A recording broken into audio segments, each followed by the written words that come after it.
The discount did not save you money. It gave you permission. That is the part stores hope you never notice. The moment the red tag appears, your brain stops asking one question and starts asking a much worse one. Not, do you need this? But, are you losing something if you walk away? That tiny switch is where the trap begins. You came in for one thing, maybe socks, maybe toothpaste, maybe a charger you actually needed. Then a sign appears, 40% off. Today only, buy two, get one. Free shipping if you spend just $12 more. Suddenly the store is no longer asking you to buy. It is asking you to rescue a bargain. And that feels completely different. Buying feels like spending. Saving feels like winning. So your brain tries to turn the first thing into the second thing, even when the money still leaves your account. This is why discounts are so powerful. They do not only lower prices, they change the meaning of the price. A plain shirt for $24 may feel boring. The same shirt marked down from $80 to $24 can feel like a little victory. Nothing about the shirt changed. The fabric did not become smarter. The buttons did not become more loyal. But your brain has been handed a story. You did not spend $24. You saved $56. That sentence is dangerous because it feels true. It is also incomplete. You only saved $56 if you were already going to buy that exact shirt for $80. If you were not, then the sale did not save you money. It created a new reason to spend it. This is the first trick. The original price becomes an anchor. An anchor is a number that pulls your judgment toward it, even when you know it might be meaningless. In the 1970s, Amos Tversky and Daniel Kahneman showed how strongly arbitrary numbers can shape people's estimates. Spin a wheel. Show a random number. Ask a question. People's answers drift toward the number they just saw. That sounds ridiculous until you see a price tag. Was $80? Now $24. The $80 number may be inflated. It may be temporary. It may be a price very few people actually paid, but it still sits there like a measuring stick. Your brain does not compare $24 to zero. It compares $24 to $80. And against 80, 24 looks small. That is the magic. The store has not only shown you a product, it has shown you the world where buying it is the smart move. Now the question changes again. Not, is this worth $24 to you? But, are you willing to lose a $56 advantage? Loss feels sharp, sharper than gain. So a discount can make not buying feel like losing. That is strange, because nothing has been taken from you. You still have all your money. You still have your time. You still have the space in your closet. But the red tag creates a ghost version of yourself who already won the deal. When you walk away, it feels like you disappointed that person. This is where regret enters. Stores do not need you to love the item. They only need you to picture the future moment when you wish you had acted. Limited time. Only 3 left. Sale ends tonight. These words compress your thinking. They move the decision out of normal time and into emergency time. In normal time, you can compare. You can wait. You can ask whether the thing fits your life. In emergency time, waiting becomes risky. Thinking becomes a luxury. The deal starts to feel like a door closing. And human beings hate watching doors close. Your brain did not evolve inside an app with infinite warehouses and scheduled restocks. It evolved in a world where missing a real opportunity could hurt. So when a website says, sale ends in 2 hours, an ancient part of you leans forward. That is why discounts often feel urgent before they feel useful. But there is another trap hidden underneath. It is called transaction utility. The economist Richard Thaler used this idea to explain something ordinary shoppers know very well. You do not only care about the thing you buy, you also care about the deal you think you got. There is product pleasure, then there is bargain pleasure. Product pleasure is using the jacket, eating the meal, wearing the shoes, owning the tool. Bargain pleasure is the little glow that says, you beat the price. Sometimes the bargain pleasure arrives faster than the product pleasure. Sometimes it is stronger. Sometimes it is the only pleasure you get. That is when the sale becomes the product. You may not need the thing. You may not even like it that much. But the act of getting it cheaper feels like a reward by itself. This is how a discount can turn shopping into a game. The store creates a target. You hit it. The tag tells you, you won. The receipt prints your savings like a score. You saved $32. You saved $68. You saved $110. But the receipt rarely says the more important line. You still spent $140. That missing line matters. Your brain is very good at looking at the highlighted number. It is less excited by the boring number that left your bank account. This is not because you are foolish. It is attention is limited. Stores know where to place the bright number. The bright number is the discount. The quiet number is the total. And by the time the quiet number appears, you may already feel committed. Commitment is another small step in the trap. First you browse. Then you click. Then you add to cart. Then you qualify for a discount. Then you almost reach free shipping. Each step makes the next step feel smaller. You might not spend $40 to save $6. But if your cart is already at $34, $6 more can feel practical. That is how free shipping thresholds work. The phrase sounds generous. Free shipping. But often it means you are being invited to spend more money to avoid a smaller fee. You do the math. Shipping is $6. You are $12 away from free shipping. So you add a candle, or a notebook, or a second cable. Now you have saved $6 and spent $12. This can still be reasonable if you truly needed the extra thing. But the design is not built around your needs. It is built around momentum. The threshold gives your brain a mission. Reach the line. Unlock the reward. Do not waste the cart.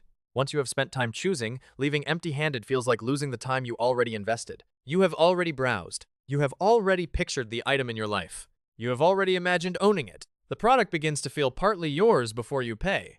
When the sale clock is ticking, abandoning it can feel like giving something up. That is why the phrase, "you might need this later," is so expensive. Later is a very generous place. Everything fits there. Extra batteries. Extra shoes. Extra storage boxes for the extra things you bought because they were on sale.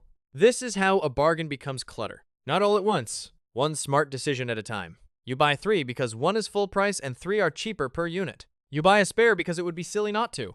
You buy a second color because the discount only applies after 2. Each purchase can defend itself. Together, they fill your shelves. Bulk discounts work because your brain loves average price.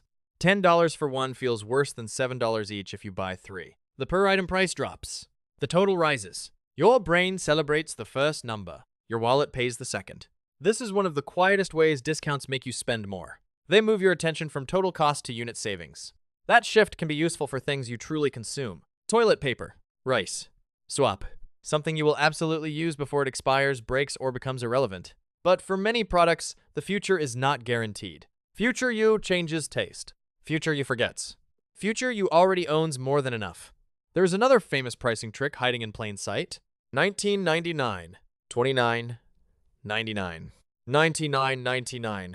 You know what these prices are doing. Everyone knows.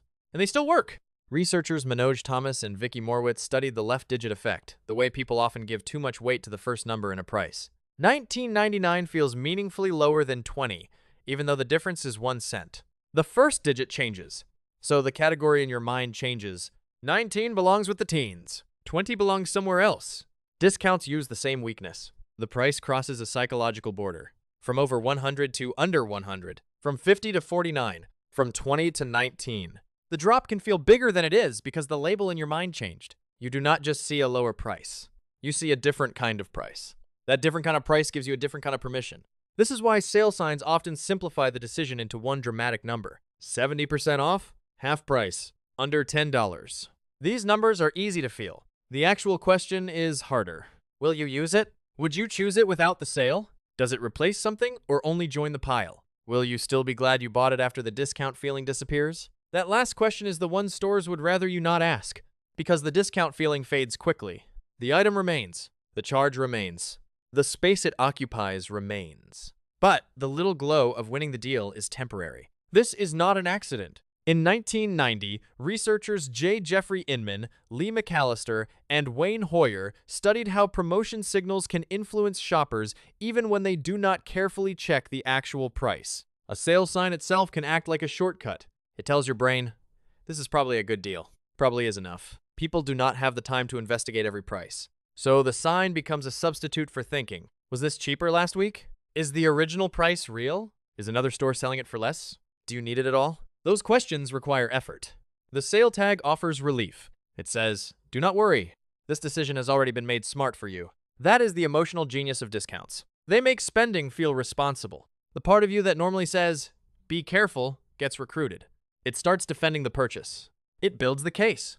It was on sale. The price might go back up. Shipping was almost free. The second one was cheaper. You will need it eventually. Every reason sounds sensible alone. Together, they become a script. And the script has one job: make the purchase feel like discipline. That is why the most dangerous discount is not the obvious one. It is not the giant sign that screams sale. It is the small, reasonable discount that lets you keep your self-image. You still feel like a careful person. You still feel like someone who compares prices. You still feel like someone who would never be manipulated. That feeling is useful to the store. Because if you believed you were being tricked, you would resist. But if you believe you are being smart, you relax. The best trap does not make you feel trapped. It makes you feel clever. This does not mean every discount is bad. Sometimes a discount is exactly what it claims to be. If you already needed the item, had already chosen it, and would have bought it anyway, then a lower price really can't help. The problem is not the lower price. The problem is the new desire created by the lower price. That is the line. A good discount reduces the cost of a decision you already made. A bad discount creates a decision you would not have made. One saves money, the other sells permission. So the most useful question is brutally simple. Would you buy this tomorrow at full price? Not because full price is always fair, not because you should ignore savings, but because the question removes the red light from the room. It forces the product to stand alone. Do you want it? Will you use it? Does it solve a real problem? Or does the deal disappear the moment the price tag disappears? Another useful question is even colder. If this were not on sale, would you even be thinking about it? If the answer is no, the discount may not be a savings. It may be the reason the desire exists. That is the strange truth. Stores do not always need to convince you a product is wonderful. Sometimes they only need to convince you that not buying it would be foolish. And once that thought enters your head, the sale has done its real work. It has moved the pain. The pain is no longer spending. The pain is missing out. So you buy, you feel relief. For a moment, the little alarm goes quiet. Then the next sale appears. Another countdown, another price cut, another chance to become the smart version of yourself. But spending does not have to feel dramatic to matter. It often grows in quiet little permissions. That is what discounts sell best. Permission to buy now. Permission to buy more. Permission to call spending saving. Permission to trust the bright number and ignore the quiet one. The next time you see a sale, pause for 1 second. Not forever, just 1 second. Ask which question the store wants you to answer. Does it want you to ask, do you need this? Or does it want you to ask, can you afford to miss this? Those are not the same question. They lead to different carts. They lead to different closets. They lead to different bank statements. The discount did not save you money. It asked a different question, and you answered with your wallet.